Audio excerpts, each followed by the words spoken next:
46 चीनी बांस के पेड़ की प्रेरणादायक कहानी। एक गरीब किसान को उसके एक मित्र ने कुछ बीज दिए और उसे बताया कि ये बीज बांस के पेड़ की उस प्रजाति के हैं जो चीन में पाए जाते हैं। इन पेड़ों की ऊंचाई 90 फीट तक होती है। किसान ने वे बीज अपने मित्र से ले लिए और उन्हें अपने खेत में बो दिए। उसे आशा थी कि जिस दिन वे बांस के ऊंचे पेड़ बन जाएंगे, उन बांसों को बेचकर उसे अच्छी आमदनी होगी और उसका परिवार एक अच्छा जीवन जी पाएगा। वो उन बीजों को पानी देता, दिन भर उनकी देखभाल करता और रात में भगवान से प्रार्थना करता कि उसके सपने पूरे हो जाए और उसे इन बीजों से 100% परिणाम मिले। वह रोज अपने खेत में जाकर देखता कि बीज अंकुरित हुए हैं या नहीं, लेकिन उसे उनमें कोई भी परिवर्तन दिखाई नहीं पड़ता। इसी तरह एक वर्ष बीत गया, लेकिन उन बीजों से अंकुर नहीं फूटे। अन्य बीज सामान्यतः एक सप्ताह में अंकुरित हो जाते थे और कुछ महीनों में ही फसल आ जाती थी। उस फसल के द्वारा ही किसान के परिवार का भरण पोषण होता था। किसान सोचा करता कि इस तरह आज तो उसका गुजारा चल सकता है, लेकिन उसके सपने पूरे नहीं हो सकते और न ही उसका भविष्य संवर सकता। बांस के पेड़ों की बदौलत वह अपने सुनहरे भविष्य के सपने देखने लगा, लेकिन समय बीतने के बाद भी वे बीज अंकुरित नहीं हुए और किसान को अपने सपने और आशाएं टूटती हुई नजर आने लगी। उसके मन में शंका उत्पन्न होने लगी कि कहीं वे बीज सड़ तो नहीं गए हैं। एक वर्ष और बीता, लेकिन बीज अंकुरित नहीं हुए। दूसरे किसान और गांव वाले उसका मजाक उड़ाने लगे कि वह उन बेकार के बीजों पर अपना समय और परिश्रम व्यर्थ गंवा रहा है। सबके ताने सुनकर किसान विचलित होने लगा। उसने मन में ये भय समाने लगा कि कहीं सचमुच ही वह अपना समय और परिश्रम ऐसे कार्य में तो नहीं लगा रहा जिससे उसे कोई प्रतिफल नहीं मिलने वाला है। 1 साल और बीत गया, लेकिन बीजों के अंकुरित होने के कोई चिन्ह दिखाई नहीं पड़े। लोगों ने किसान का मजाक उड़ाना जारी रखा, लेकिन किसान ने आंशिक भय के बाद भी अपने मन में छोटी सी आस बांधकर रखी थी।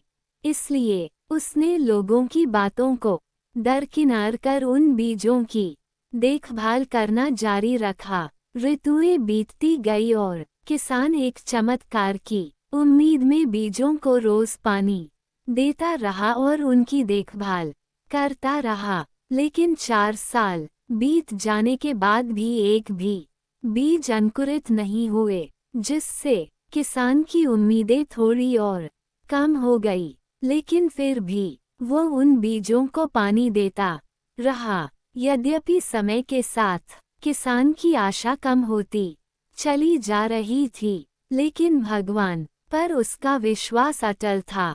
उसका विश्वास था कि भगवान उसके परिश्रम का फल उसे अवश्य देंगे। 5 वर्ष बीत जाने के बाद अचानक एक सुबह गांव के लोगों को उस किसान के चिल्लाने की आवाज सुनाई पड़ी। वे सभी अपने घरों से बाहर निकल आए। उन्होंने देखा कि वह किसान अपने खेत के सामने खड़ा होकर खुशी से चिल्ला रहा है। पास जाकर देखने पर सभी गांव वालों की आंखें फटी की फटी रह गई। किसान के खेत में बांस के बीज अंकुरित हो गए थे। किसान की खुशी की कोई सीमा नहीं थी। 5 साल बाद उसकी मेहनत सफल हुई थी। वह खेत गांव वालों के आकर्षण का केंद्र बन गया। बांस के पेड़ तेजी से बढ़ रहे थे।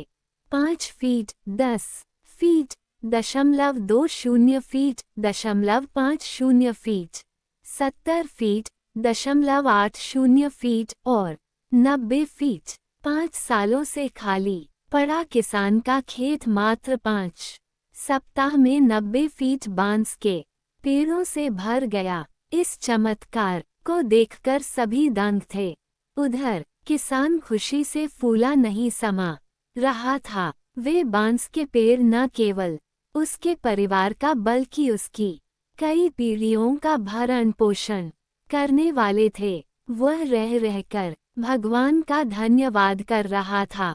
उसे ये भी समझ आ गया था कि जो सीख उसे मिली है वह अमूल्य है। उसने सपनों का बीज बोने और उसे यथार्थ में परिणत करने के लिए रोज उसका पोषण और देखभाल करने की सीख मिल गई थी। उसने लोगों की नकारात्मक बातों पर ध्यान न देने का पाठ भी पढ़ लिया था। उसने अपने भय और शंकाओं से परे हटकर अनवरत परिश्रम करने का महत्व समझ लिया था। साथ ही भगवान पर उसका विश्वास और अटल हो गया था। किसान ने पूरे गांव के सामने एक उदाहरण प्रस्तुत कर दिया। जिसके बाद गांव के अन्य किसान भी अपने खेतों में बांस का पेड़ उगाने लगे और धैर्य से हर दिन उसकी देखभाल करने लगे। सीख दोस्तों, किसान ने तो अपने सपनों पर विश्वास बनाए रखा। आपका क्या? आप अपने सपनों को पूरा करने के लिए किस हद तक परिश्रम करने के लिए तैयार हैं? आप में कितना धैर्य है? अपने सपनों पर विश्वास रखें, खुद पर विश्वास रखें, धैर्य से परिश्रम करते रहे, सफलता अवश्य प्राप्त होगी।